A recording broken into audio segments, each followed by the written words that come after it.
Hébreux, le chapitre 6, verset 2. Bien, verset 1 à 2. Début du verset 2. Hébreux 6, verset 1 à 2.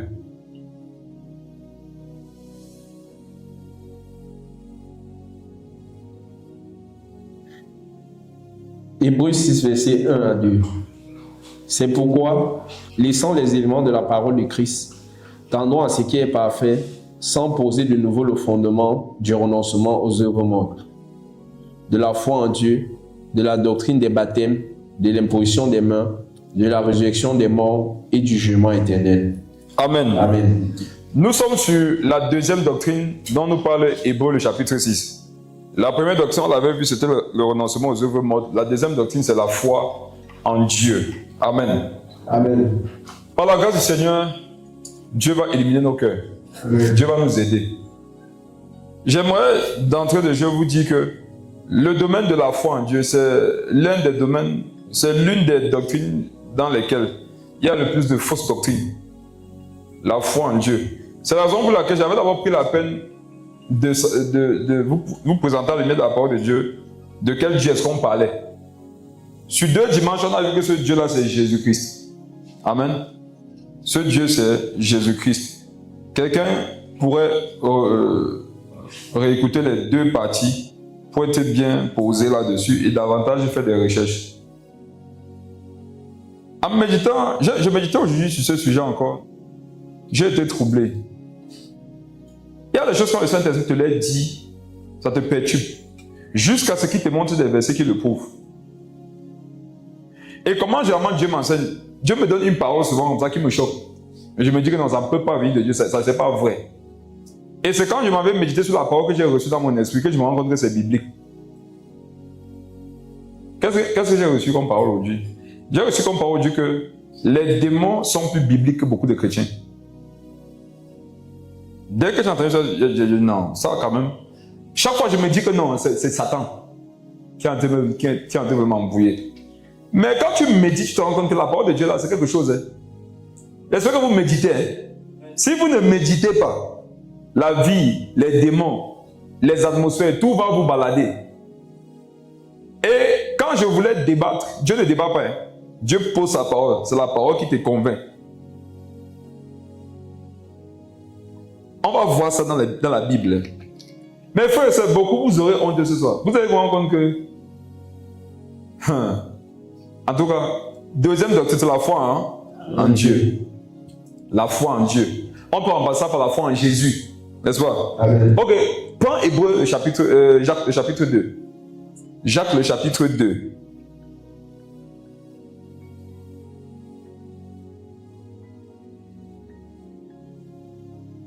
Lis le verset 1.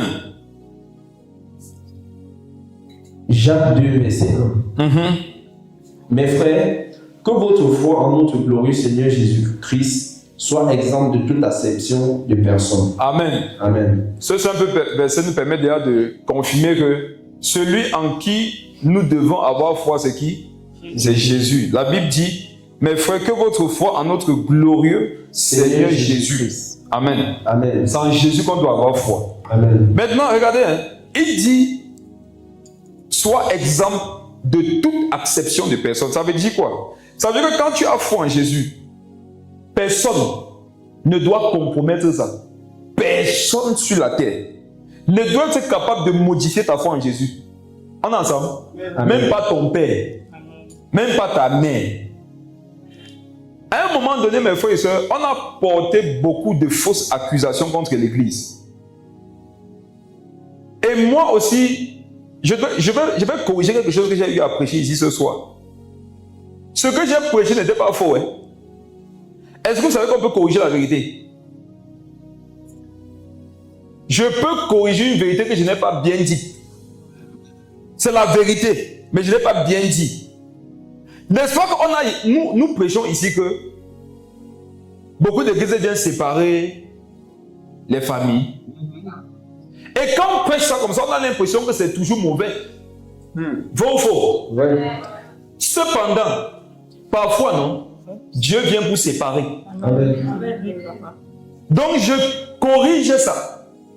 Ce n'est pas toujours une mauvaise chose. Amen. Lorsque vous venez d'une famille Et vous voyez que la famille est divisée à cause de l'évangile. Il y en a que ça choque. Ils vont vous dire, les églises divisent les familles. Ça dépend de pourquoi la famille est divisée. Il n'est pas bon qu'une famille soit divisée parce qu'une femme, par exemple mariée, a vendu ses canapés et est partie de l'argent à l'église. Dieu n'a pas prescrit ça. Donc, dans ce cas-là, par exemple, si la famille est divisée, ce n'est pas Dieu qui a divisé. On en sait. Ce n'est pas Dieu qui a divisé. Mais tu peux être dans une famille, je prends un exemple purement catholique, animiste, athée, témoin de Jéhovah. On dit qu'on ne doit pas citer les religions. Pourquoi? Je cite. Amen. C'est comme citer le péché. S'il y a un problème, c'est quelque chose, on doit citer la chose. Amen. Comme une religion qui égale les gens. Si l'évangile parvient à ta personne, tu devras sortir de là. Et tu ne peux pas sortir de la religion sans être divisé de la religion. Maintenant, c'est dans ta famille, non? Tout le monde était là-bas. Il y aura seulement des divisions. Ça, non? Voilà une bonne division. Ce n'est pas venir empêcher que tu sois l'enfant de ton père. Ce n'est pas venir empêcher que tu honores tes parents. Ce n'est pas venir dire que tu ne les assistes pas ou bien que tu sois soumis à la maison. C'est venir dire que, regarde, que ta foi en Jésus soit exemple de toute personne. Ça veut dire que quand ça concerne ma foi au Seigneur Jésus, je ne dois pas laisser quelqu'un toucher ça. Et nous sommes arrivés dans une génération où les chrétiens laissent beaucoup les gens toucher leur foi. La Bible dit que cette foi-là soit exempte de toute acception de personne. Une façon de dire que ne laisse qui que ce soit, non, toucher ta communion avec le Seigneur Jésus. Qu'on puisse toucher toute ta vie après le problème. Mais quand quelqu'un veut toucher ta foi en Jésus, ne laisse pas. Ne laisse pas. Amen. Amen. Pourquoi c'est important? Allons dans les choses sérieuses. Regardez le verset 19. Là, j'étais choqué. Verset 19. Les mêmes à qui on a dit, croyez en Jésus et que votre foi soit exempte de toute personne. Écoutez ce qu'on dit aux mêmes personnes dans le même chapitre, au verset 19. Tu crois qu'il y a un seul Dieu? Tu crois qu'il y a un seul Dieu? Regarde. Donc, la parole a enseigné que Jésus est Dieu. Tu as cru. La parole a enseigné que c'est en lui que tu dois mettre ta foi. Tu as cru. Mais dans la même parole, il te dit que tu crois qu'il y a un seul Dieu. C'est comme si, non, je vais développer. C'est comme si l'apôtre Jacques, ça c'est le frère du Seigneur, frère dans la foi, frère dans la chair. Donc, Paul sait ce qu'il dit. C'est comme s'il avait vu que les gens qui savent que Jésus est Dieu, les gens qui ont cru en Jésus comme Dieu, pensent qu'ils sont arrivés. Ça, c'est choquant, hein? Il y a plein de personnes en enfer qui savaient que Jésus est Dieu. Il y a plein de personnes en enfer qui croyaient en Jésus. Qui croyaient de tout leur cœur que Jésus, non, est Dieu. Mes frères et sœurs, comment quelqu'un peut croire que Jésus est Dieu? Comment quelqu'un peut croire en Jésus et aller en enfer? C'est possible, hein? Je vous pose une question. Est-ce que ceux qui vont en enfer ne savent pas que... Est-ce que vous savez que parmi ceux qui vont en enfer, la majorité sait que Jésus-Christ est Seigneur et Sauveur? On est ensemble. Regarde, les gens savent qui est Jésus. Vous voyez ce qu'on appelle l'incrédulité, non? C'est ce en quoi tu peux croire par le Saint-Esprit. C'est ce...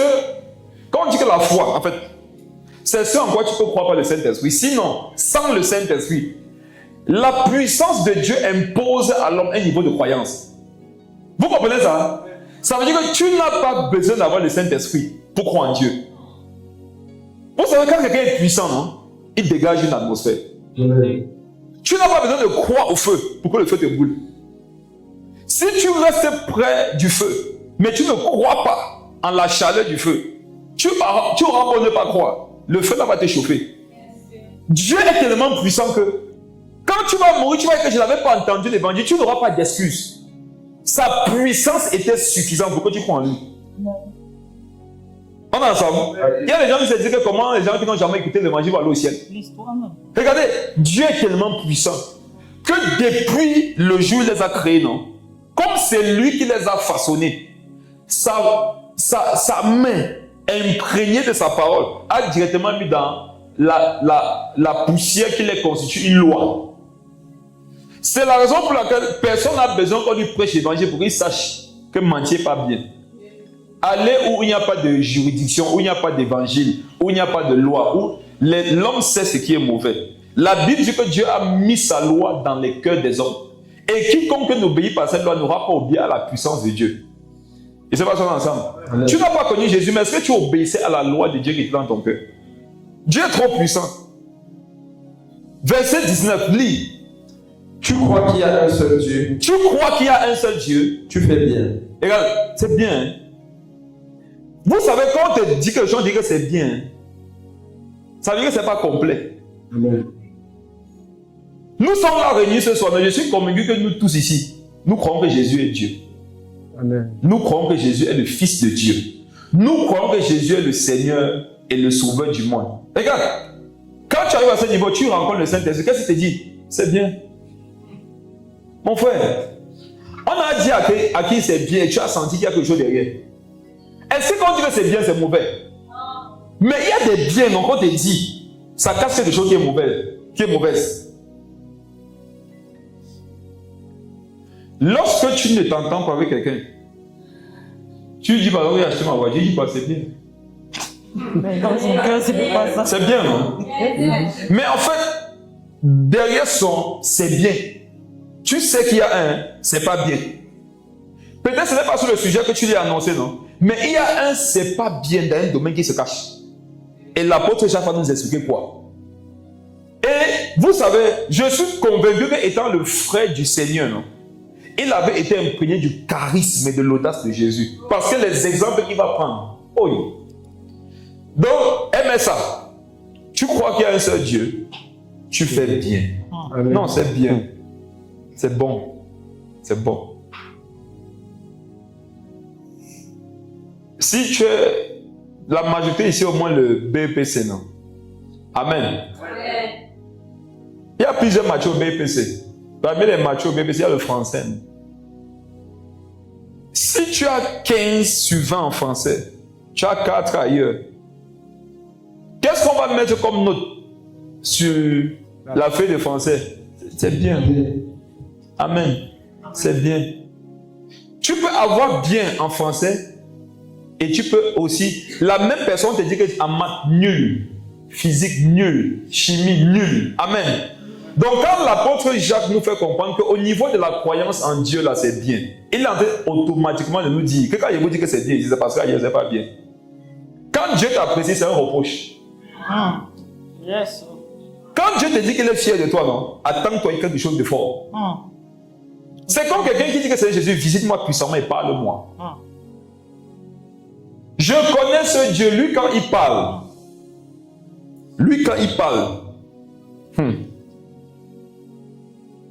On est ensemble.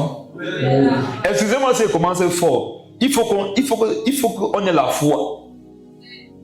Je dis que tu peux avoir 15 en français, non? Mais 4 en maths.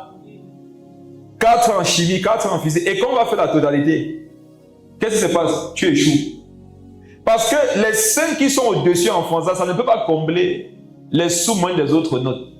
Il y a des gens qui ont échoué les examens avec de très bonnes notes dans certaines matières, on est d'accord? Ça nous enseigne une vérité spirituelle. Il y a des notes. Il y a des sujets de la foi. Tu as une bonne note là-bas. Tu as de bonnes notes là-bas. Par exemple, la matière croit en Jésus là, comme étant Dieu. Vous avez 20 sur 20. Qui croit ici que Jésus est Dieu? 20 sur 20. 20 sur 20. Amen. Qui croit ici que Jésus-Christ est le seul chemin, la vérité et la vie? Tu vois, voilà une deuxième matière où tu as 20.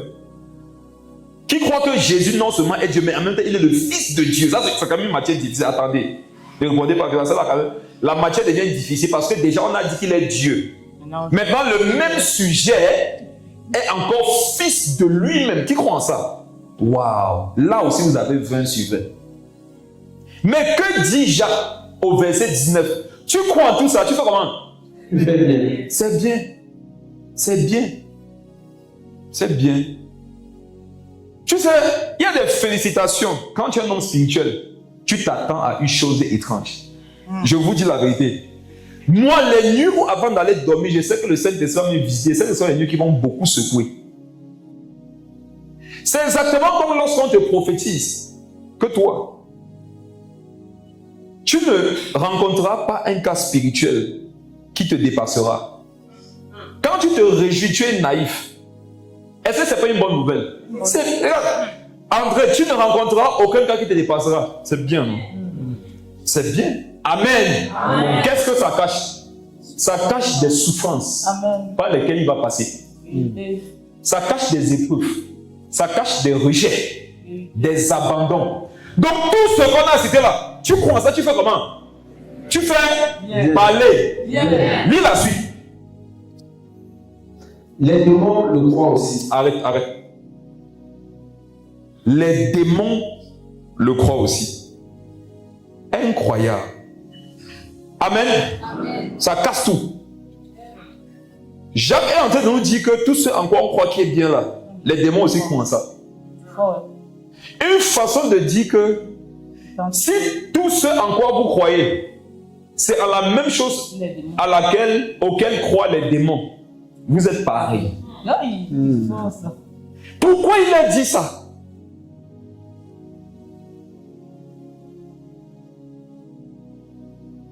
Mimi, tu as 15 en français.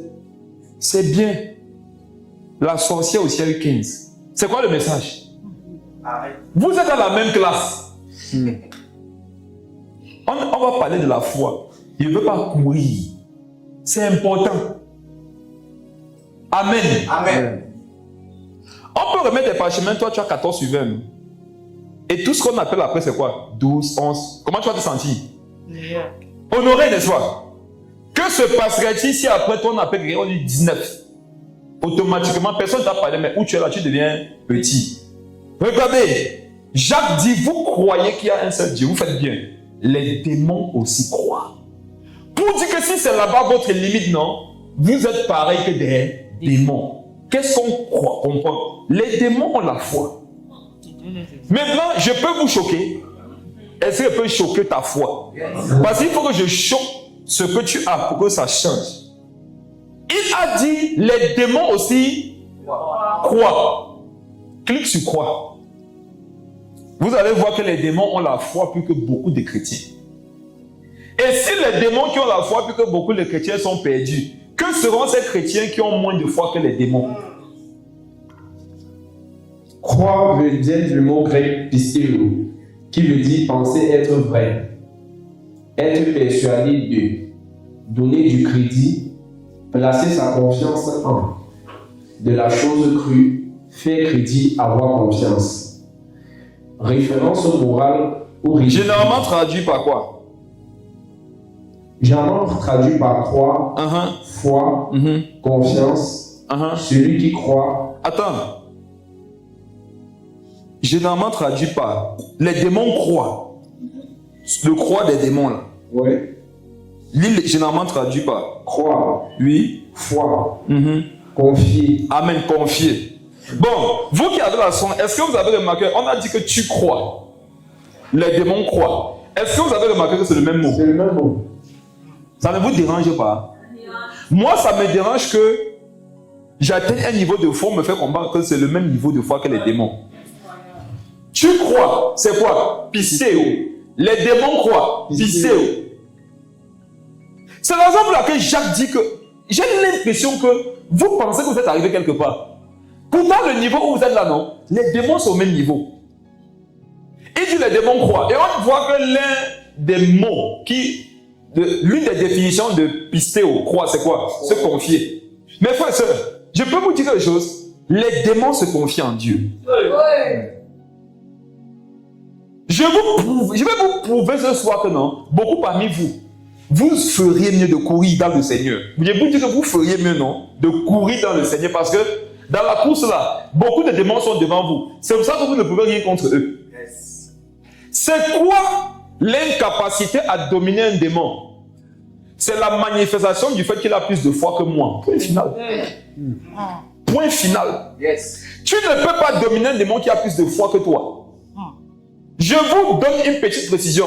La foi n'est pas une notion chrétienne. Voilà, c'est sorti. La foi n'est pas l'apanage des chrétiens. La foi n'est pas l'appartenance des nés de nouveau. La foi, c'est une atmosphère.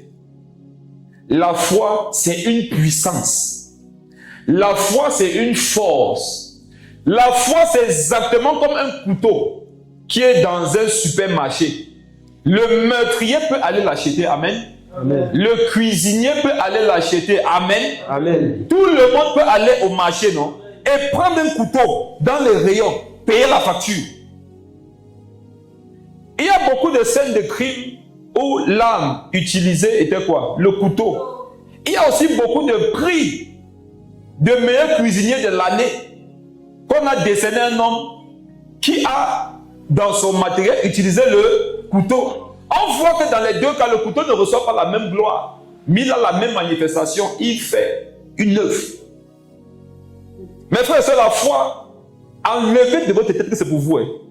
Il y a des démons qui ont plus de foi que vous. On a dit que c'est être persuadé, non? Oui. Il y a des démons qui sont plus persuadés que vous.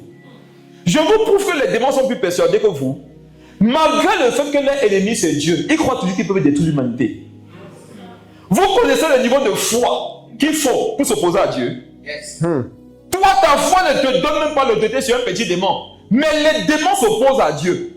Vous savez le niveau de foi qu'il faut pour avoir Dieu pour ennemi. La foi est dans les rayons. Quand tu viens vers elle, qui que tu sois, si tu as payé le prix, elle vient à toi. Il y a les chrétiens qui croient que la fête de jeûne, là, vous pensez que les chrétiens croient que c'est eux ceux qui savent que le jeûne existe. J'ai écouté les témoignages des sorciers qui jeûnent fort. Je vous dis qu'ils jeûnent fort. Donc, même Dieu, non, dans sa justice, ne peut pas permettre que toi, tu leur fasses quelque chose. Dieu est juste. Et arrêtez de vous appuyer sur le fait que, comme je suis bâti sur l'œuvre de la croix, je n'ai pas besoin d'être dans cet exercice pour dominer ceux qui, chez Satan, font cet exercice. Ne t'égare pas, jeune. Ne t'égare pas au début de ta foi. Jésus a dit que tout est accompli. Je vous précise une fois de plus. Quand Christ a dit sur la croix que tout est accompli, il ne parlait pas de vous. Je vais vous dire ça combien de fois. Il ne parlait pas pour toi, il parlait pour lui. Jésus a dit sur la croix tout est accompli. Si c'était tout accompli comme toi tu l'as compris, pourquoi il te demande encore de prier? Pourquoi il te demande de jeûner? Pourquoi il te demande de persévérer, de faire tous tes efforts? Qu'est-ce qu'il a donc accompli là-bas? Normalement, nous devions nous asseoir, non? Et même profiter du péché, non? Parce que si effectivement il a tout accompli comme nous le pensons là, même si nous vivons dans le péché, ça va faire quoi?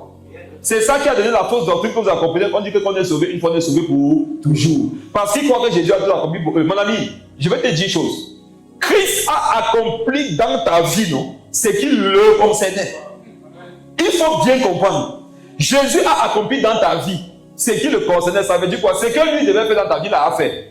Il n'a pas fait ta part. Ta part, non?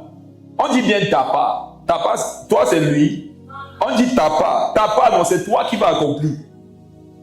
Amen. Amen. Amen. Et dans l'une des choses que tu dois accomplir, tu dois chercher la foi. Pourquoi?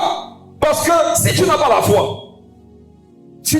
foi, regarde, tes collègues là, les démons, ils vont te traiter. Yes. Ils vont te traiter. Les démons sont passés dans les rayons des supermarchés, ils ont vu les couteaux. Restons sur le couteau. Amen. Amen. Ils ont vu un couteau. Eux, ils veulent avoir l'efficacité dans la destruction. Donc, ils ont vu des couteaux qui coûtent 20 000 euros. Waouh! 20 000 euros, c'est quoi? Environ 14 millions. Non? Voici la mentalité des démons, différente de la mentalité des chrétiens. Quand un démon voit un couteau à 14 000 euros, 14 millions de francs CFA, il se dit, waouh, si j'ai ce couteau, ça va faire mal chez les chrétiens. Qu'est-ce qu'il fait? Il part chercher l'argent. Que font les chrétiens? Suivez mon exemple. Quand un chrétien arrive dans le même rayon, il voit le même couteau, 20 000 euros, environ 14 millions de francs CFA. Il se dit quoi? On n'a plus besoin d'un couteau si aiguisé. Christ. Christ est mon couteau. Christ. Jésus est mon tranchant. La parole dit dans Apocalypse 19, verset 13, il est la parole. Et la Bible dit dans la fin des temps, une épée va sortir de sa bouche. Plus besoin d'avoir une épée qu'on achète. Parce que les hommes cherche ce qu'on achète. Pourtant, l'épée que je sais que Christ m'a donné à la croix n'a pas de prix. C'est bien, non? Tout ce que tu dis, c'est bon à entendre, non? Regarde, qu'est-ce qu'ils font? À côté, il y a les cure-dents. Il y a les cure-dents. La boîte, ça sort peut-être 100 dans la boîte, 100 francs. Il dit, regardez, qu'est-ce qu'il y a? Amen. Il va payer quel prix pour aller chercher l'argent pour venir acheter le couteau. Et Dieu merci, il a entendu un évangile juste avant de venir au supermarché. On lui a dit, tout est accompli. Il a écouté notre message, on lui a dit, ce n'est pas par les œuvres, afin que personne ne se glorifie. Il veut taper sur ça fort ce soir. Il a dit, ce n'est pas par les, ce n'est pas par la somme, ce n'est pas par le type de couteau. Tout dépend de qui t'a envoyé. Et voilà un démon qui croit que par ce côté il va faire mal. Le démon va faire quoi? Il va travailler, il jeûne, il incante toute la nuit. Le jour qu'il se lève sur ta famille, on a en face un démon avec quoi? Une épée à double tranchant. Voilà aussi ça, vous pensez que c'est seulement pour vous, non? Les épées à double tranchant. Les démons, ils ont les 4 tranchants.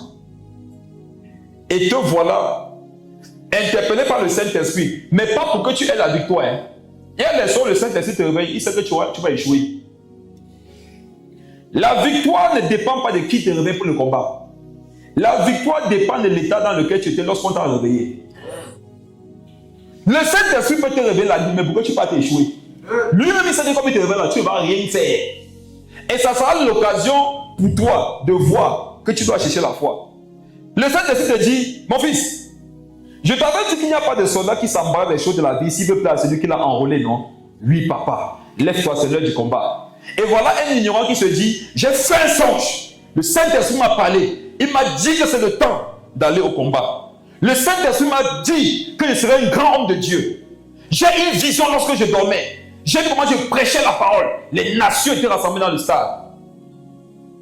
Est-ce que c'est le Saint-Esprit qui a parlé? Mais il se lève avec quelle âme? Cudant.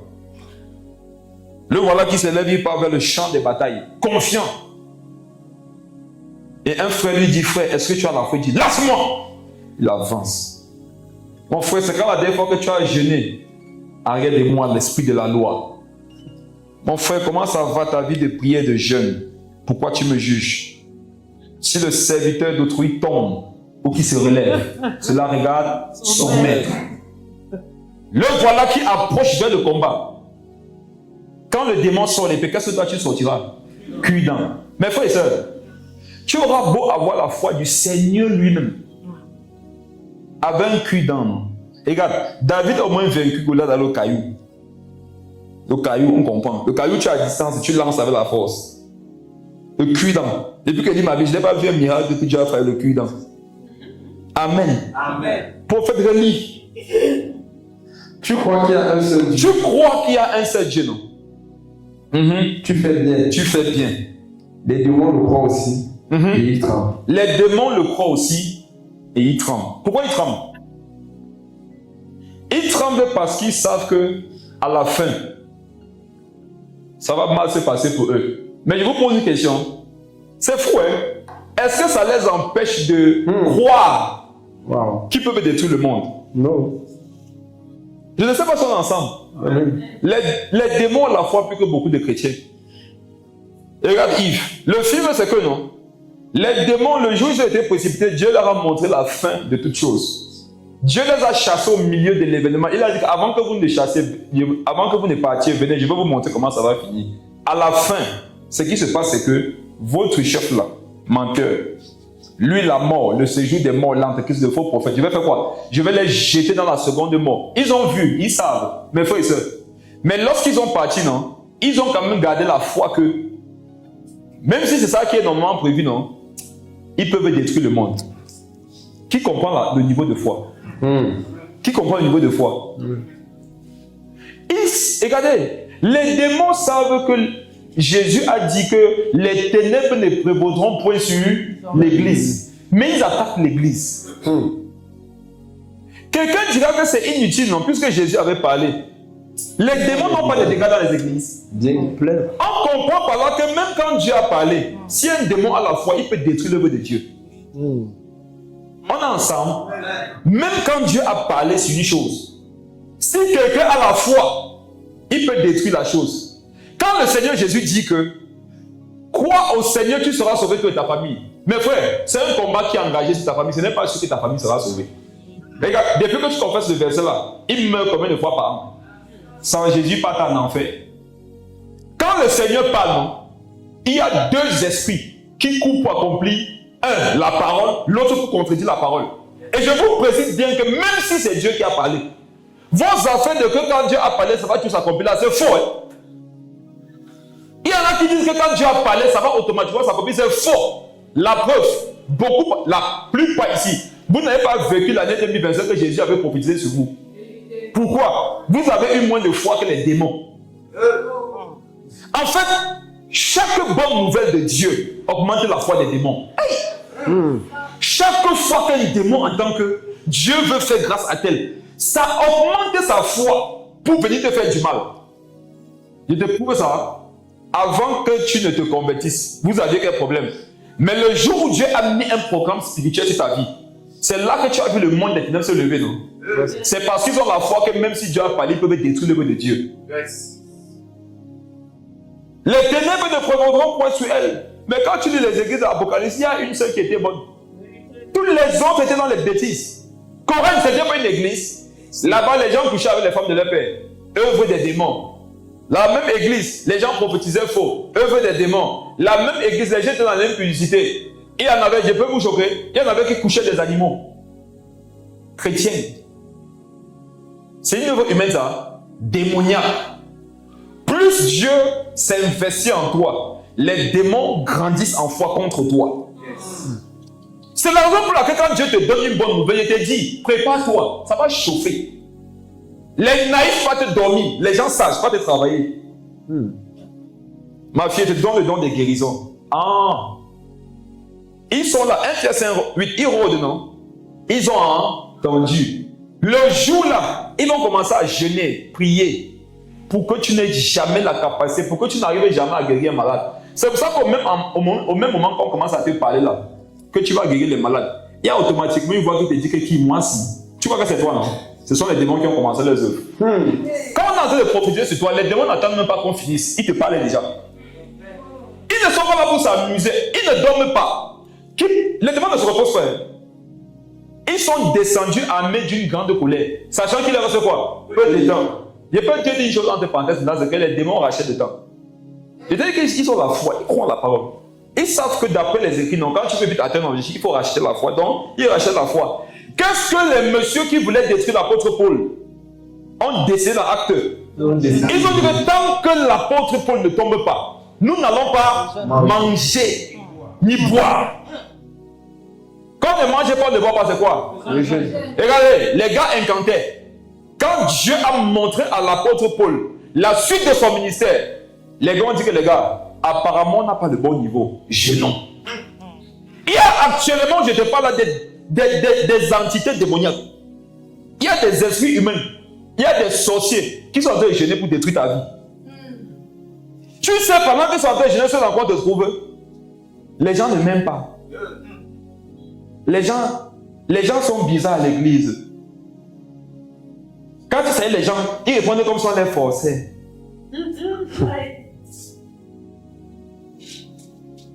La sœur s'était obligée de prendre un cadre qui est gros comme ça.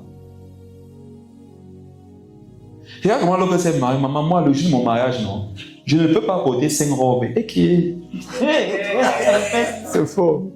C'est quoi qu'un mariage? Quelqu'un va prendre 2-3 robes. On veut montrer quoi? C'est fort. Où est la simplicité à l'égard de Christ? Prêche, papa. Alors que le Seigneur revient. Il y a le client. N'est-ce pas que sur les 3 robes là, la simplicité aurait voulu qu'elle porte une? Maintenant, 2, elle vend, elle donne aux pauvres. Mais frère, quand vous vous égarez, vous ne savez pas. Hein? Il faut qu'un père, dans l'esprit, te dise que petit, tu t'éloignes. C'est difficile de savoir qu'on s'égare. Ça, c'est vrai. Quand tu te rends compte que tu t'égares, c'est quand c'est trop tard. Sinon, quand tu es en train de t'égarer, tu ne sais pas. Mais frère, je vais vous dire une chose. Hein. Les démons n'abordent pas des sujets inutiles. Vous n'allez pas aller dans l'œuvre démoniaque, non? Faire les faux commentaires. Il n'y a pas le temps. Où on est en train de travailler comment détruire les chrétiens. Où on est en train de jeûner. Où on est en train d'incanter. Où on est en train de chercher à tuer, détruire, gâter la vie de quelqu'un. Il n'y a pas le temps. Les démons ne regardent pas le match. Regardez les démons. Les démons ne regardent pas le football. Manchester contre les Real. Ils ne regardent pas. Ils n'ont pas le temps. Vous comprenez? Ah ben il faut se distraire. Le message a marché avant. Il faut se réjouir en Jésus, oui. Mais se distraire, non. Il ne faut pas se distraire. Amen. La distraction est démoniaque. Amen. Ne reste pas comme ça, tu cherches à évader ton esprit de la distraction. Non, réjouis-toi en Jésus. Évade-toi de façon utile et spirituelle. Amen. Tu retrouveras le même repos et la détente que tu cherches dans le péché là. Tu crois aussi? Les démons, tu crois? Les démons croient aussi. On dit que eux non, ils tremblent. Je croyais qu'ils devaient trembler, non? Ils devaient aller se repentir. Parce qu'ils tremblent, c'est parce qu'ils disent que c'est vrai ce qui est écrit. Je croyais que ça devait leur donner de se calmer. Au contraire, ça leur donne d'accélérer le processus de destruction. Wow. Quelle foi! Quelle foi! Mes frères, je vais vous montrer qu'eux, ils ont la foi. Si tu as fait le bac, ou le probatoire, ou le BBC, on disait qu'il est impossible d'entrer dans la salle de composition 15 minutes après le lancement des épreuves. Ça veut dire que si tu viens à 15 minutes et 1 seconde, on ne peut plus rien faire pour toi. L'office du bac, ce n'est pas le surveillant général, hein, c'est l'office national.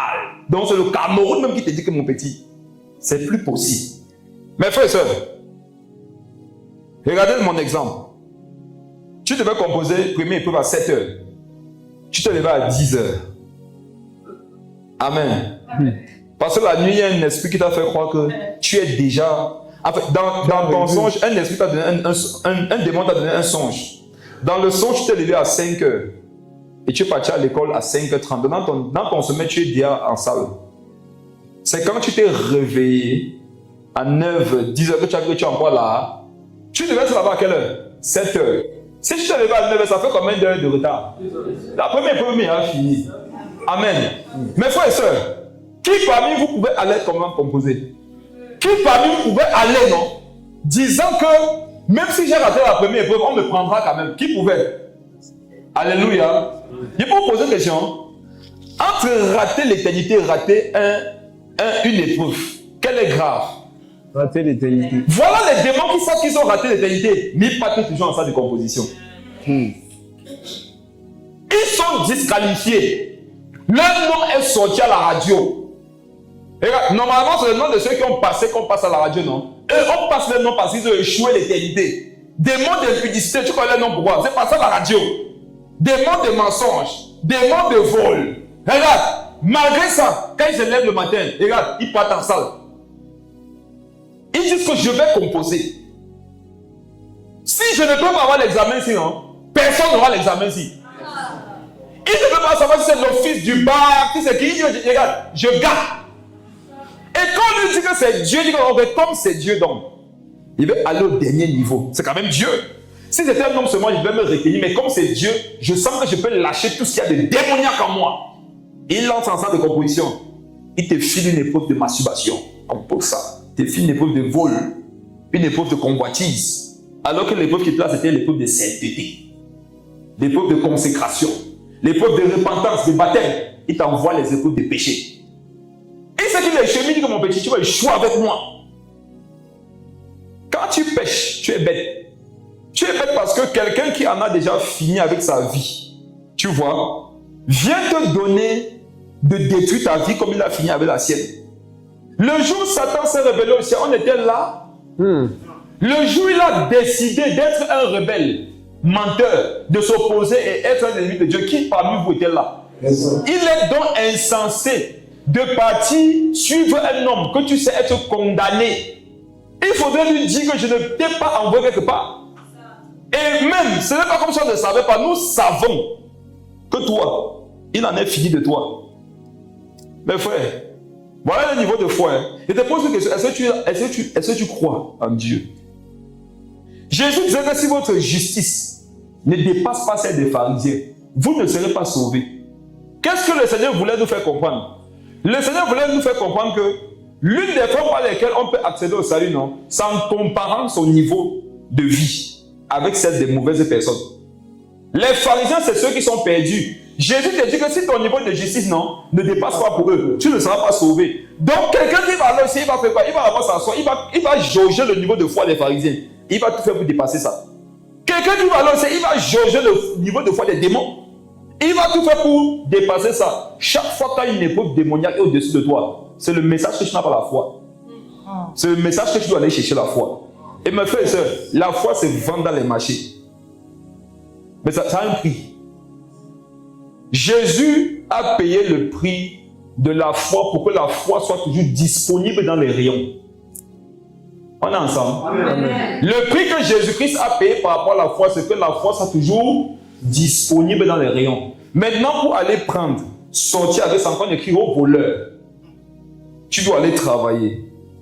Dur. Et quand tu as travaillé, les exercices spirituels deviennent des monnaies avec lesquelles tu peux aller dans le monde spirituel acheter la foi.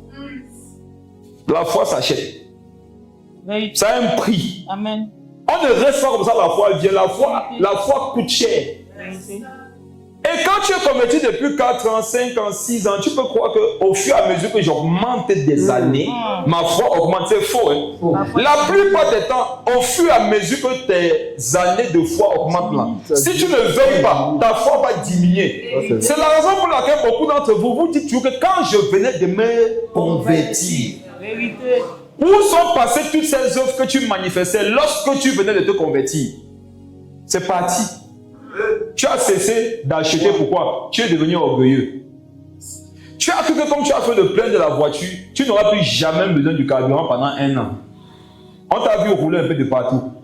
Il n'y a qu'un insensé pour croire que comme il a mis le plein de la voiture, il pourra faire l'axe au Yaoundé, doigts là-bas, tout le temps et avoir toujours du carburant en réserve. Beaucoup continuent à marcher comme des insensés jusqu'à ce qu'un jour, à l'axe en face d'un camion, le carburant finit. Le moteur s'éteint. Les pédales ne répondent plus.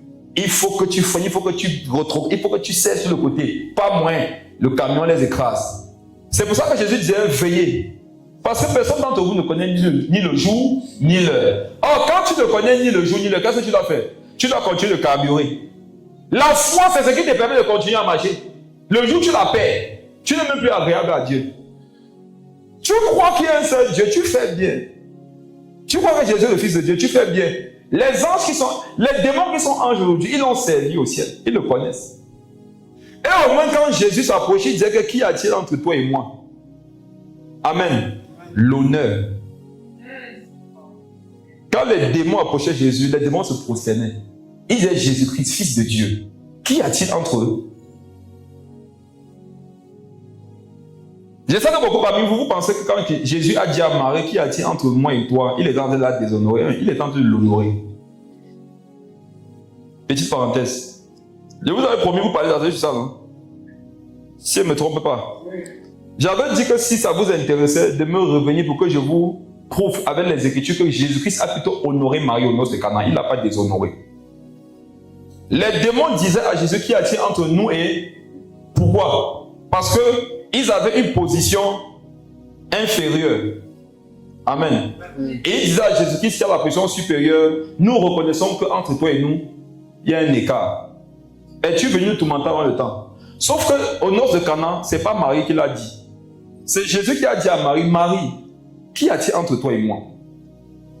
Jésus disait à Marie que je me soumettrai à ton niveau de foi. Et c'est pour ça qu'elle a dit que tout ce qu'il va vous demander de faire, faites. Ce n'est pas Jésus qui a dit que faites ce que je vous dirai, c'est Marie. Parce que c'est Marie qui avait été le déclencheur. Quand quelqu'un a déclenché quelque chose de spirituel dans ta vie, même si c'est Jésus qui doit le faire, c'est lui qui doit proclamer. Amen. Les principes. Faites tout ce qu'il vous dira. Oh, Jésus est là. Si j'engage un niveau de foi dans ta vie, que Jésus va faire, tu dois faire attention à moi. Parce que c'est ce que je vais dire qui va se manifester. Amen. Parce que Jésus obéira non pas à ton désir, mais à moi, mon niveau de foi. Jésus dit qu'il te soit fait selon ta foi. Jésus fait au moins de celui qui a la foi. Jésus ne fait pas au moins de celui qui a besoin de la manifestation de la foi. Les principes. Amen. Revenons à Jacques. Les démons le croient aussi. Ils font comment? Ils tremblent. Ils font comment? Ils tremblent. Pourquoi ils tremblent? C'est parce qu'ils ont la foi. La foi vient de ce qu'on entend. Ce qu'on entend vient de la parole de Dieu. Donc quand les démons tremblent, c'est parce qu'ils savent que dans la parole de Dieu, il est dit qu'à la fin des temps, ils seront tourmentés. Si les démons ne croyaient pas en ce qui était écrit, ça leur dirait rien, mais ils tremblent. Et je te pose une question. Est-ce que toi, tu trembles devant la parole de Dieu? Les démons tremblent. Est-ce que toi, lorsqu'on prêche, tu trembles? Est-ce que quand on dit des choses qui te concernent, tu trembles? Est-ce que lorsqu'on t'interpelle par rapport à ton salut, par rapport à ton comportement, tu trembles? Est-ce que quand on prêche, tu veux que les autres tremblent? Au lieu de chercher à trembler toi-même. Vraiment, papa prêche. J'espère que telle est en train encore. Elle est en train d'entendre ça. J'espère qu'elle est en train de trembler.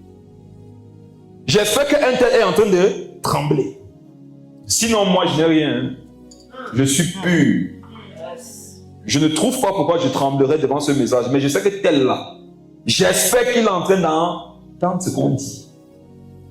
Mes frères et sœurs, les démons tremblaient pour leur part. Ils étaient vrais. C'est bizarre de dire ça, oui, mais ils étaient honnêtes par rapport à leur situation. Toi, tu es hypocrite. Quand on prêche, tu fais tout pour te convaincre que ce qu'on dit, ça ne te concerne pas. Tu es pire qu'un démon. Les démons tremblent parce qu'ils laissent la parole de Dieu les convaincre que ce qui va se passer, c'est ce qui est écrit. Oh, toi, tu lis ce qui est écrit, donc ça ne te dit rien. Oh, parenthèse, tu ne lis même pas. Le truc est que tu n'as même pas atteint le niveau où tu sais même ce qui est écrit parce que tu ne médites même pas. Tu vois le fait que tu ne médites pas là, non? C'est parce que tu ne trembles pas devant Dieu. Tu n'as pas peur de Dieu. Le fait que tu... Bon, la fin, je n'arrive pas à prier dans ce cas, tu ne crains pas Dieu. Tu t'en fous de lui. Quand on craint quelqu'un, non? Quand on veut, quand on ne veut pas, non? On fait d'abord sa volonté.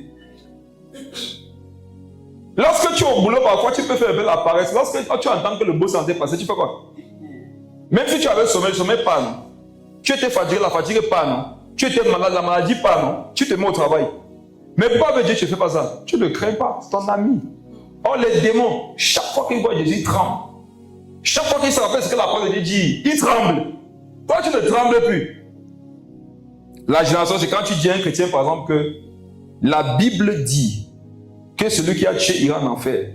De même que celui qui a une pensée mauvaise dans son cœur contre son frère. Pendant que tu dis ça, non, il y a des gens qui, dans leur cœur, ont quelque chose contre leur frère, ça ne leur dit rien. Ils ne tremblent pas. Regardez, vous êtes forts. Non, vous êtes puissants. Et ça cache aussi quelque chose. Vous avez la foi des démons. Pourquoi? Parce que vous savez ce qui va arriver comme jugement, mais vous ne tremblez pas pour changer. Vous tremblez seulement lorsque vous sentez que vos besoins, vos matériaux sont en danger. Tu trembles seulement quand tu voyages la voiture, c'est là que tu trembles. Tu trembles un peu quand la sorcière t'attaque la nuit. C'est là que tu trembles un peu. Mais quand Dieu te parle, tu ne trembles plus. Alors, je suis en train de parler là. Beaucoup ici, vous n'êtes pas sauvés. Vous n'êtes pas sauvés pourquoi? Parce que vos cœurs ne sont pas purs devant Dieu. Pourquoi vos cœurs ne sont pas purs devant Dieu? Parce qu'au même moment où je suis en train de parler ici, il y a quelque chose dans ton cœur de mauvais contre quelqu'un. Et je ne tremble pas où tu es en train de là. Regarde, pleure. Vous devez prier pour commencer à trembler lorsqu'on prêche la parole. Nous sommes arrivés dans une génération où tu prêches, non? À ne dire rien aux gens. À l'époque, frères et sœurs, quand on prêchait, on ne connaissait pas le sujet du message. On se mettait à voir à genoux parce qu'on savait que Seigneur, je suis convaincu que quelque chose va me concerner là-bas. Je vous dis comment on a gagné la foi. On ne regardait pas qui prêchait. C'est pour ça que Dieu nous bénissait beaucoup. Tu te rappelles, prophète? Il y avait les gens qui étaient tes petits frères. Il y avait les gens que tu avais amenés au Seigneur. Mais dès qu'il était ici, il prenait le micro. Non, tu te couchais. Parce que tu savais que ce qui va sortir, ce n'est pas sa parole. C'est la parole de Dieu.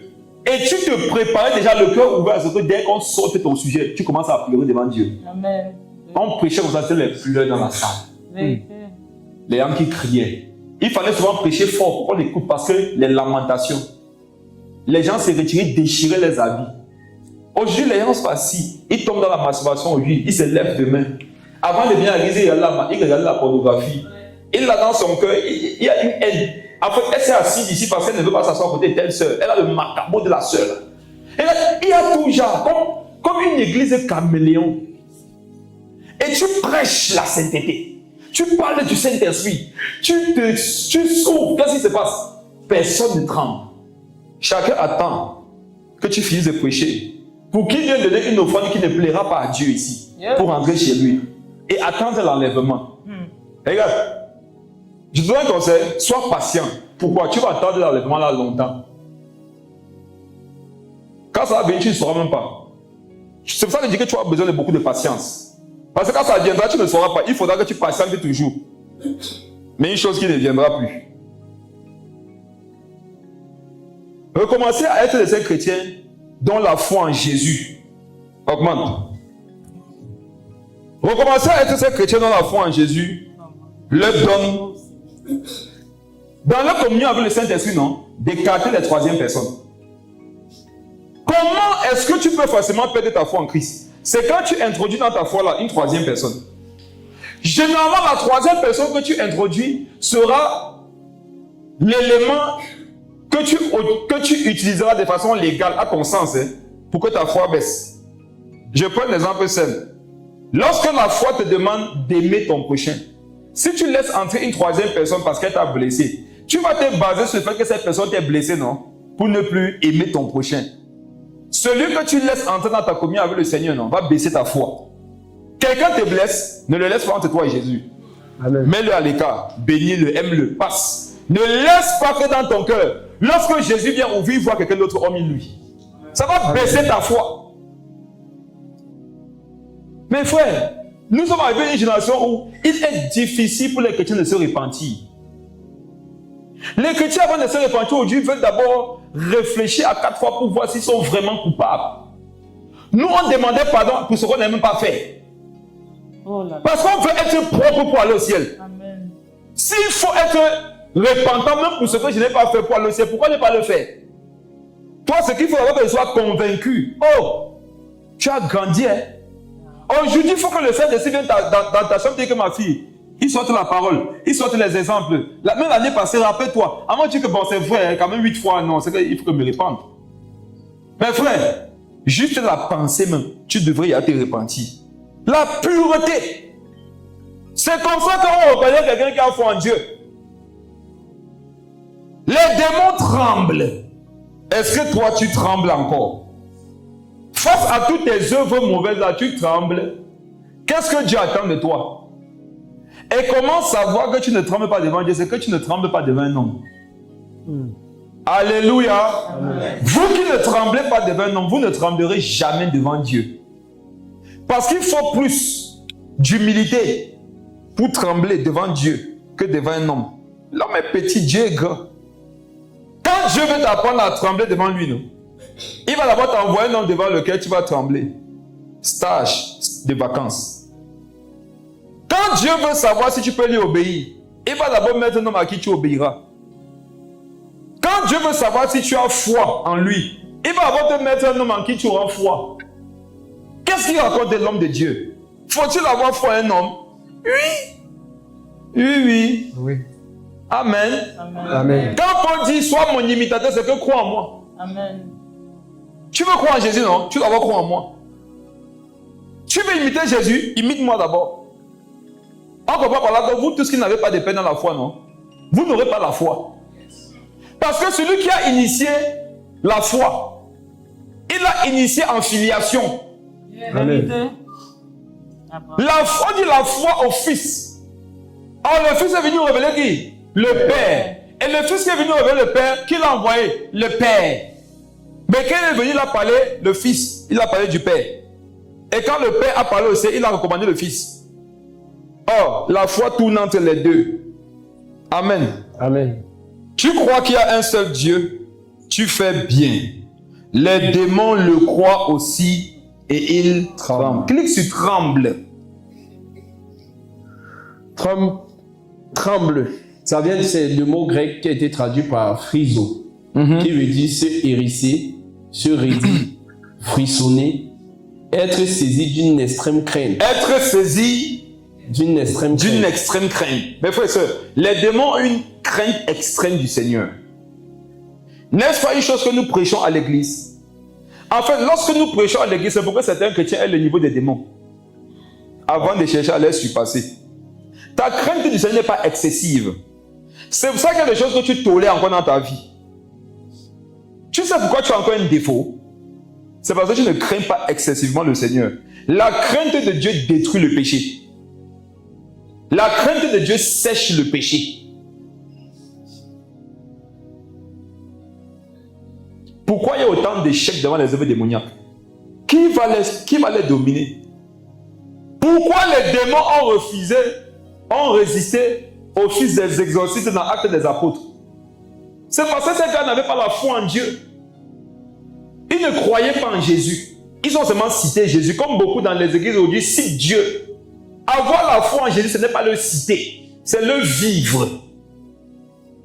Les démons les ont bastonnés. Mais le Paul qu'ils ont mentionné, si c'était Paul qui rencontrait les démons, il devait faire quoi? Il devait les chasser parce que lui, il avait la foi. Une foi qui était surtout supérieure à la leur. Seigneur, aide-nous. Hébreux 11, le verset 6. Hébreux 11, verset 6. Je viens de développer un peu le niveau de foi des démons et nous, notre état par rapport à ça. Maintenant, que dit Hébreux 11, le verset 6? Or, sans la foi, il est impossible de lui être agréable. Car il faut que celui qui s'approche de Dieu croit que Dieu existe et qu'il est le rémunérateur de ceux qui le cherchent. C'est fort. Or, sans la foi, il est impossible de lui être agréable. Écoutez la parole de Dieu. Qui veut connaître l'un de mes secrets pour avoir les révélations? Je lis doucement plusieurs fois. J'essaie de comprendre chaque mot doucement. Faites ça. Lis doucement la parole de Dieu, c'est bien. Relis. C'est pas la foi. C'est. Tu analyses, c'est pas. Quand il passe, c'est quoi? Un moins là. Qu'est-ce que c'est là? Ah, tu regardes tout. Relis le verset pour faire le début. Écoutez. Beaucoup aussi, c'est ce soir vous devez comprendre le verset ici. Or, sans la foi. Écoutez, je vous dis que beaucoup d'entre vous, c'est maintenant que vous allez comprendre ça. Or, sans la foi, écoutez, sans la foi, il est impossible de lui être agréable. Stéphano, sans la foi, il est impossible de lui être agréable. Je sais que tu as lu le verset même 100 fois. Je sais que vous avez lu le verset même 50 fois. Sans la foi, il est impossible de lui être agréable. Regarde, car, écoutez. Car il faut que celui qui s'approche de Dieu croit que Dieu existe. Attends, prophète. Sans la foi, il est impossible de lui être agréable. Car il faut que celui qui s'approche de Dieu croit que Dieu existe. Donc, la Bible nous fait comprendre que je peux m'approcher de Dieu sans croire qu'il existe. Et dans ce cadre-là, spirituellement parlant, on ne me voit pas comme quelqu'un qui a la foi. Vous comprenez les Écritures? Tu peux t'approcher de Dieu sans croire qu'il existe. C'est comment la manifestation? Regarde. Viens, ma fille. Viens rapidement. Regarde. Elle peut être aveugle, non? Et je dis aveuglément, quitte au nom de Jésus. Mais je ne crois pas que ça peut arriver, non? Devant Dieu, je n'ai pas la foi. Je me suis approché de Dieu, non? Mais je ne crois pas qu'il existe. Va t'asseoir. Jésus dit que lorsque vous priez, croyez dans votre cœur que ce que vous avez demandé, non? Vous l'avez reçu. Et vous le verrez. C'est ça, avoir prié avec la foi. La foi donc, qui n'a pas d'œuvre, est morte. On va arriver là-bas. Si je dis que je crois en Dieu, mais ma vie chrétienne n'est pas vivante, je ne crois pas en Dieu, je n'ai pas la foi. Tu n'as pas la foi. Souvenez-vous des démons. Tu n'as pas la foi devant Dieu parce que tu crois que Dieu existait. On est ensemble. Amen. Tu n'as pas la foi parce que tu crois que Jésus est Dieu. Tu n'as pas la foi parce que tu crois que Jésus est le Fils de Dieu. Tu n'as pas la foi parce que tu crois que Jésus est le Seigneur, le Sauveur de ta vie. Non.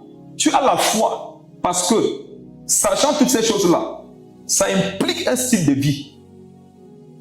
Il y en a plein qui savent ça. Il n'y a aucune différence. Il s'approche de Dieu, mais il ne croit pas qu'il existe.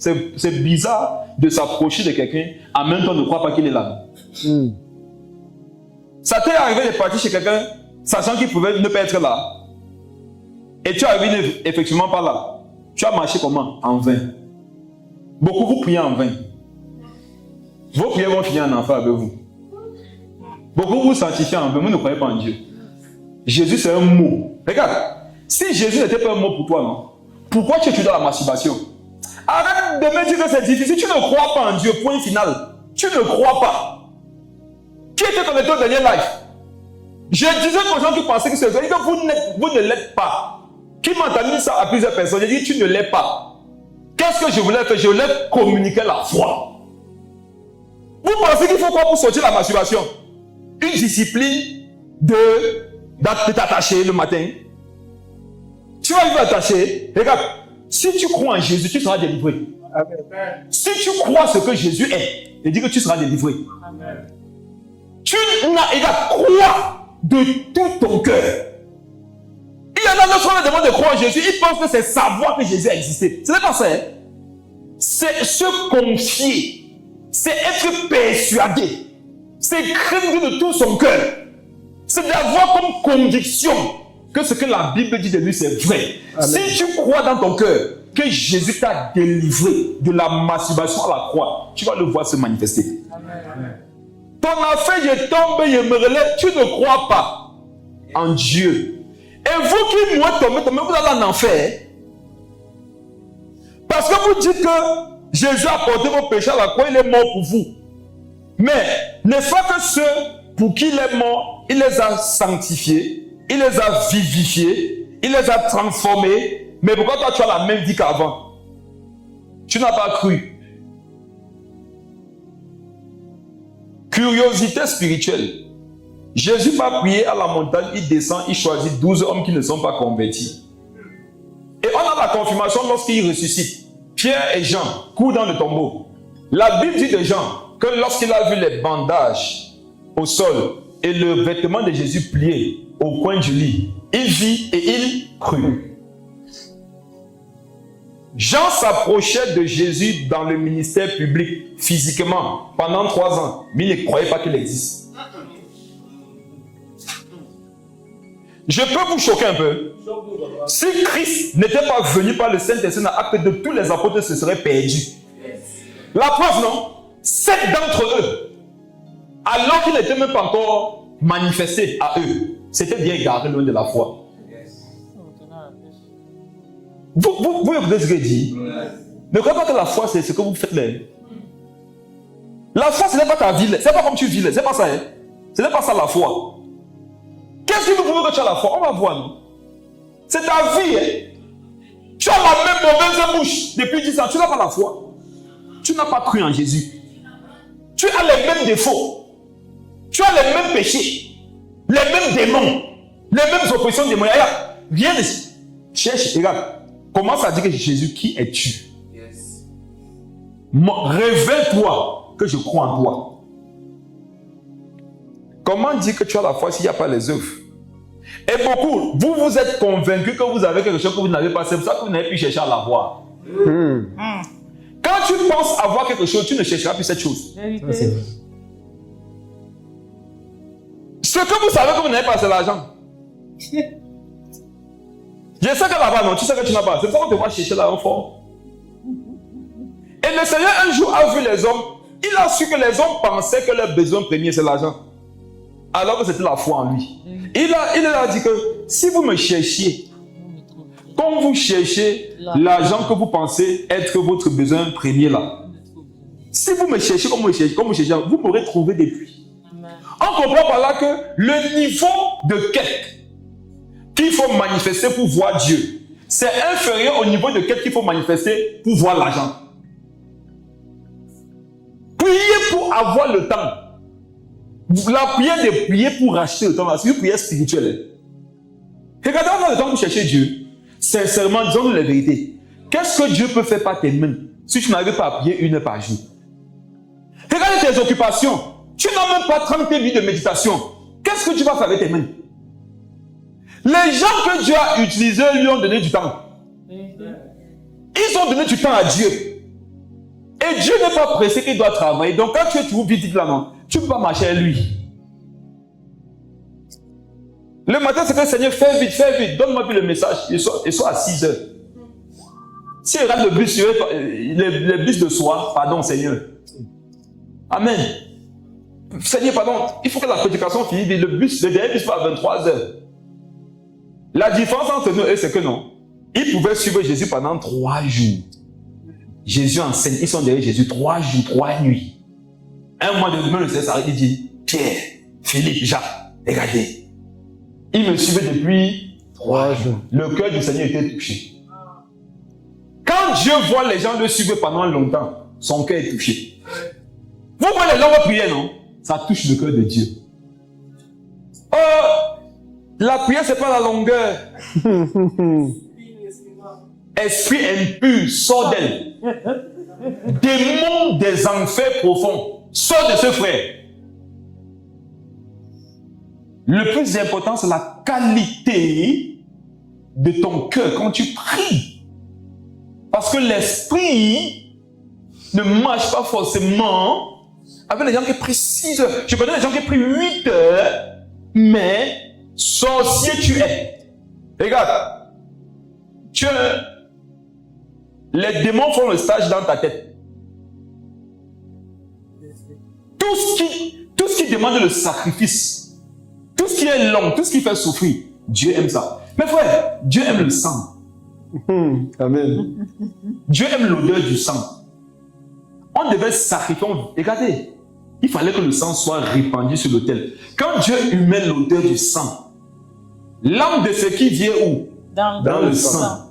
Quand Dieu te voit souffrir, il sent l'odeur de ton sang et ton âme lui est agréable.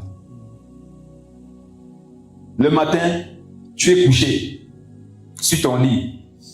À ton réveil, tu donnes la priorité à TikTok après Facebook. Maintenant, tu accordes 5 minutes à la Bible Strong. Tu veux un peu vite un verset, clique sur un mot.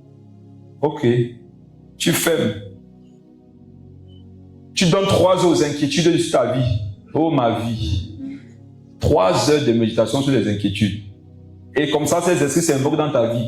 Après, tu dis que tu as les problèmes. C'est toi qui les as invoqués. Maintenant, je vais manger quoi? Je vais faire quoi? La nuit, comme tu as consacré 3 heures de ta journée aux réflexions, ta tête te fait mal, non? Oh ma tête! L'estomac. Voilà, mais dans ta tête, qui est consacrée à Satan encore?